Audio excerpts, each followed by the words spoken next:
Hello, good morning student question number 4 तक इस exercise के एक्सरसाइज नंबर कौन सी है ये 3 बी एक्सरसाइज। ठीक, 3 बी एक्सरसाइज के क्वेश्चन नंबर 4 तक बिल्कुल आसान थे, वो आप लोगों ने कर दिए होंगे। क्वेश्चन नंबर 5 भी आसान है, लेकिन थोड़ा सा इसमें लैग्रेंजेस थ्योरम का यूज़ करना मैं आपको सिखा दूं। जैसे कि हमने पीछे वाले क्वेश्चन में किए जनरेटर निकालना, वैसे ही इसमें भी ऐसे वाले क्वेश्चन की मैंने एक एग्जांपल करवाई थी आपको, लेकिन उसमें लैग्रेंजेस का यूज़ नहीं करवाया। तो वो किस तरीके से यूज़ करना है, देखिए। इस क्वेश्चन कह रहा है if G is a cyclic group of order 8। अगर जी तुम्हारा साइक्लिक ग्रुप है और ऑर्डर उसका कितना है 8, जो जनरेट हो रहा है ए से, कह रहा है show that each of the element a cube A5 A7 also generator of G. कह रहा अगर ए उसका जनरेटर है तो हमें ये शो करना है कि ए की पावर 3 भी, ए की पावर 5 भी, ए की पावर 7 भी उसी ग्रुप जी का जनरेटर हैं। ठीक है स्टूडेंट, तो देखिए किस तरीके से प्रूव करेंगे हम लोग। ठीक है स्टूडेंट, देखिए अब जी तुम्हारा क्या है, साइक्लिक है, तो मैं लिखूँगा सिंस जी इज़ साइक्लिक। चूँकि जी क्या है, साइक्लिक है, जो जनरेट हो रहा है generated by A, that is G equal to generated by A of order कितना है, ऑफ ऑर्डर 8। ठीक है स्टूडेंट, ये गिवन है, ये मैंने लिख लिया। तो देयरफॉर अगर ऑर्डर ऑफ जी जो है वो किसके बराबर है, 8 के बराबर, तो ऑर्डर ऑफ ए भी कितना होगा, 8 होगा। क्यों? क्योंकि आपने थ्योरम पढ़ी है, जो ऑर्डर का ग्रुप होता है वही, अगर जी साइक्लिक है तो उसका जो ग्रुप का ऑर्डर जितना होता है उतना ही उसके एलिमेंट का भी ऑर्डर होता है बाई थ्योरम से। तो मैं वो लिखूँगा therefore order of G equal to होगा ऑर्डर ऑफ 8 ए के, और ये दोनों इक्वल होंगे 8 के बराबर। ठीक है स्टूडेंट, अब हम ये भी जानते हैं कि एलिमेंट ऑफ जी के हर एक एलिमेंट जो हैं वो किस फॉर्म के हैं, ए की सम पावर की फॉर्म के हैं, मतलब इंटीग्रल पावर की फॉर्म के हैं। तो फिर के इज सम इंटीजर, के कोई भी इंटीजर हो सकता है।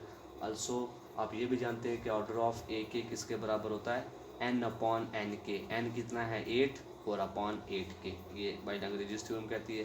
तो आप लिखोगे वी नो दैट, कि हम जानते हैं, क्या जानते हैं, कि एवरी एलिमेंट्स ऑफ जी, कि हर एक एलिमेंट जी का R of the form, R of the form किस फॉर्म का है, ए की पावर के की फॉर्म का है। ठीक है स्टूडेंट, वेयर के इज सम इंटीजर। और अल्सो आप ये भी जानते हैं, यहाँ तक आप स्क्रीनशॉट ले लिया करो जब मैं साफ करता हूँ, तो या लिख लिया करो कॉपी पे, ठीक है ना। अल्सो अब ऑर्डर ऑफ ए के किसके बराबर होता है भाई, ऑर्डर ऑफ ए के अगर कोई ग्रुप इस फॉर्म का है, इंटीग्रल पावर ऑफ सम ए अगर इस फॉर्म का है, तो उसका ऑर्डर बाय लैग्रेंजेस थ्योरम किसके बराबर होती है, एन अपॉन एन के। तो एन कितना है 8, 8 अपॉन 8 के, मतलब जीसीडी ऑफ 8 के।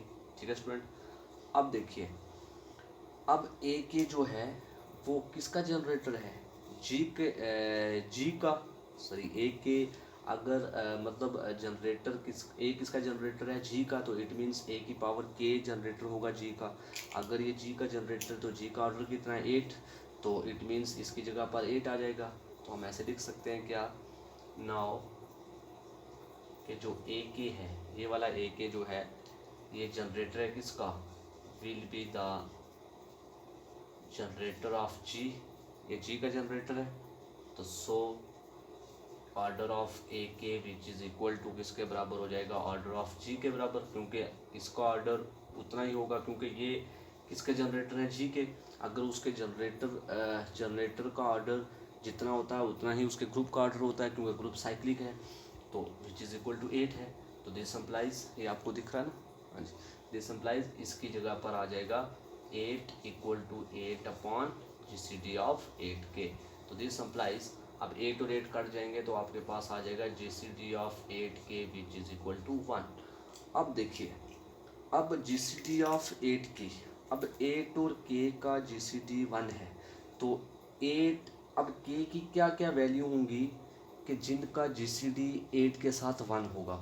तो देखिए k की वैल्यू 1 हो सकती है, 1 तो ऑलरेडी ए लिखा हमने, ऊपर लिखा ना मैंने गिवन के ए जो है जनरेटर है, ऊपर वो कह रहा है जनरेटर बाई ए, तो ऑलरेडी 1 तो हो गए होगा, 3 होगा, 4 नहीं होगा क्योंकि 2 भी नहीं होगा, 2 8 से डिवाइड हो जाता है, 4 भी डिवाइड होता है, इसलिए जीसीडी जिनका 1 होना चाहिए। तो 1 3 5 7, तो हम लिख सकते हैं दिस एम्प्लाइज के इक्वल टू, आपको ये दिख रहा है, दिस एम्प्लाइज के इक्वल टू 1 3 5 7, ये वाली हो जाएंगी। तो हैंस या देयरफॉर ए की पावर 3, ए की पावर 5, ए की पावर 7 आल्सो जनरेटर ऑफ जी। तो यही हमने प्रूव करना था, ये भी जी के जनरेटर होंगे। क्यों? क्योंकि के जो है वो मैंने ली थी ए की सम इंटीग्रल पावर, और ए की पावर के क्या था, जी का जनरेटर था। तो के की वैल्यू जो आई तो वो भी तो जी के जनरेटर होंगी ना। तो हैंस हम कह सकते हैं ए की पावर 3, ए की पावर 5, ए की power 7 also generator of G. I hope आपको ये क्वेश्चन समझ आ गया होगा। ठीक है स्टूडेंट, अब मैं एक और, अब चलते हैं हम नेक्स्ट लेक्चर में। इससे नेक्स्ट टॉपिक जो है वो है नॉर्मल सब ग्रुप। ठीक, अब नॉर्मल सब ग्रुप के लिए मैं दूसरी वीडियो बनाऊंगा, वो आप लोग देखें।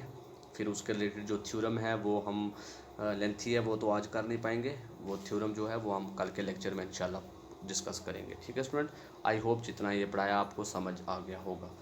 तो बाकी वाले क्वेश्चन जो भी हैं इसके, इस एक्सरसाइज के, वो सारे आप लोग खुद करेंगे। ठीक है, उसमें कोई परेशानी वाली बात नहीं, जो नहीं होगा वो मुझे बता देना। ठीक है, तो देखते हैं नेक्स्ट वीडियो क्या है।